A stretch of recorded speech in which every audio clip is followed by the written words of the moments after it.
दोस्तों नमस्कार। जय हिंद जय भारत। नाम रमेश सिंह, ठगी पीड़ितों की आवाज़ संगठन का राष्ट्रीय अध्यक्ष, संगठन का संस्थापक आज फिर आप लोगों के बीच उपस्थित हुआ हूं।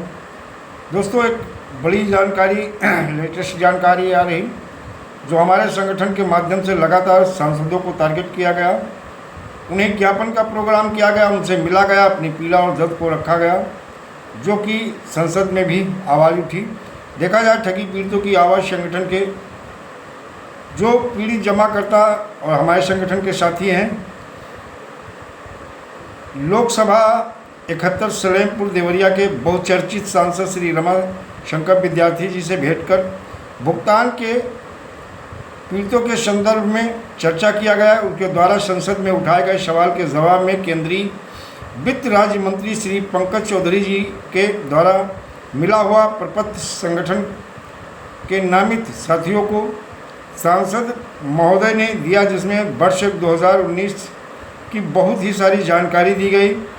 मिलने वालों में कुछ चर्चित चेहरे भी शामिल थे, जिसमें हमारे जिला अध्यक्ष देवरिया अजीत मौर्य जी थे, सुनील त्रिपाठी, श्री जयप्रकाश गुप्ता जी एवं राष्ट्रीय सलाहकार हैदर अली एवं संगठन के और भी सहयोगी साथीगण उपस्थित रहे। उन्होंने आश्वस्त किया है कि संदर्भ में जो भी तथ्य हो वह मुझे अवगत कराया जाए, जिससे संसद में पुनः इस पर चर्चा करूंगा और अपने इस कार्यकाल में संभव भुगतान करके मानूंगा। उन्होंने एक दृढ़ संकल्प लिया है कि हम पीड़ित जमाकर्ताओं का भुगतान करवा के ही मानेंगे, भुगतान के लिए करवा के ही मानेंगे। पूर्व की बात आज भी उन्हें अखंड प्रतिज्ञा दोहराया। संगठन की तरफ से व्यक्तित्व के धनी सांसद महोदय को वंदन और अभिनंदन करता हूं, जिन्होंने आपकी पीड़ा, आपके दर्द को संसद में उठाया भी और पत्र को भी उन्होंने, जो है पंकज चौधरी जी हैं, जो वित्त राज्य मंत्री भारत सरकार के हैं, ministry of corporate affair government India के ही हैं, गवर्नमेंट ऑफ इंडिया।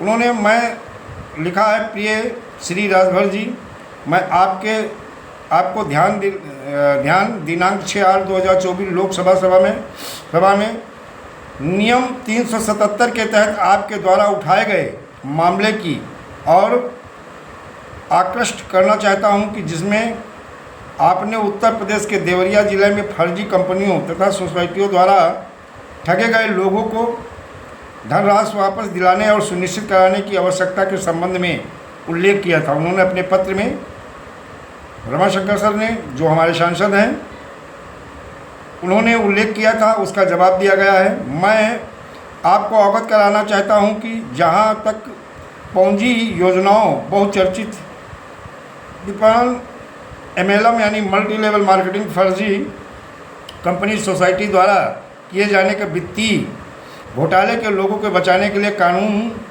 बनाने के संबंध में, इस संबंध में यह नोट किया जा सकता है कि अनियमित निरपेक्ष स्कीम पाबंदी सन 2019 को दिनांक 31/7/2019 को अधिनियमित किया गया।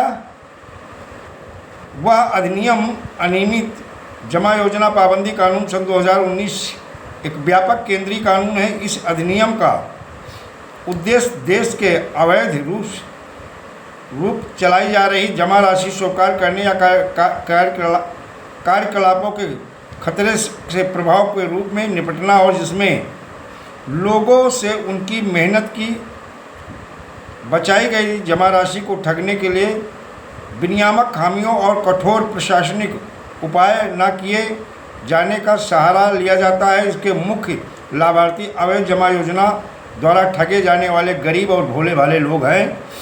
उन्होंने अपने पत्र में ये चीज़ लिखी है। इस अधिनियम में सुरक्षा उपाय के रूप में कड़ी और भारी आर्थिक जुर्माने का प्रावधान है।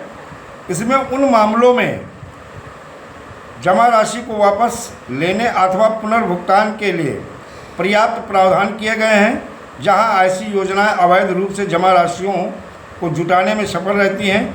इस अधिनियम में जमा स्वीकार करने वाले संस्था द्वारा चूक के मामले में संपत्ति अस्थियों की कुर्की तथा तत्पश्चात धनराशि प्राप्त एवं जमाकर्ताओं को भुगतान वापस के लिए राज्य संघ राज्य क्षेत्रों द्वारा सक्षम अधिकारियों को नामोष्टिक करने का उपबंध किया गया है। अधिनियम की धारा 7 के संदर्भ में इसी प्रकार अधिनियम के अंतर्गत अपराधों के विचारण के लिए जमाकर्ताओं को धनराशि वापस दिलाए जाने की निगरानी करने के लिए एवं अधिनियम में राज्य संघ क्षेत्रों द्वारा न्यायालयों को नामोष्टिक किए जाने का भी उपबंध किया गया है। अधिनियम की धारा 8 के संदर्भ में मैं आपको यह भी सूचित करना चाहता हूं कि व्यापक केंद्रीय कानून होने के कारण इस अधिनियम में राज्य कानूनों की सर्वोत्तम पद्धतियों को अपनाया गया है, जबकि कानून के उपबंधों में लागू करने की प्रामाणिक जिम्मेदारी राज्य सरकारों को सौंपी गई है। उत्तर प्रदेश सरकार ने अपने सक्षम अधिकारी तथा नामोष्टिक न्यायालय को पहले ही नियुक्त कर अधिसूचित कर दिया है। अधिसूचना की प्रति संलग्न है। आज्ञा आप इस वास्तुस्थिति से सहमत होंगे। सादर रमाशंकर राजभर, माननीय सांसद सदस्य लोकसभा 185 नॉर्थ एवेन्यू नई दिल्ली, और पिन कोड नंबर डाल दिया है। और ये हैं पंकज चौधरी जी, जो कि वित्त राज्य मंत्री भारत सरकार के हैं। इन्होंने सांसद महोदय को पत्र लिखा है। और दोस्तों, हमारा लगातार प्रयास है वर्ष 2019 जो केंद्रीय कानून है, जो प्रभावशाली है, जिसके तहत हर कंपनी का भुगतान और सोसाइटियों को हो सकता है, उसको लेके लगातार हमारा संगठन विधि सम्मत तरीके से लीगल प्रोसेस कार्रवाई कर रहा है, और जिसका रिजल्ट अब दिखना शुरू हो गया है।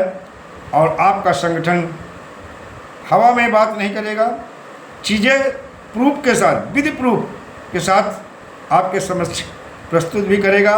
और जल्द ही हमारा संगठन नवंबर में एक बड़ा आंदोलन करने के साथ साथ, इसके पहले हम राज्य के अधिकारियों के साथ साथ हम मंत्री और मुख्यमंत्री से भी मुलाकात करेंगे, और चीज़ें उनके सामने केंद्र और राज्य दोनों के पत्र रख के जानकारी आपको उपलब्ध कराएंगे। अति शीघ्र आपका भुगतान भी सुनिश्चित होगा और आपकी समस्या का समाधान भी। दोस्तों, जय हिंद, जय भारत, वंदे मातरम।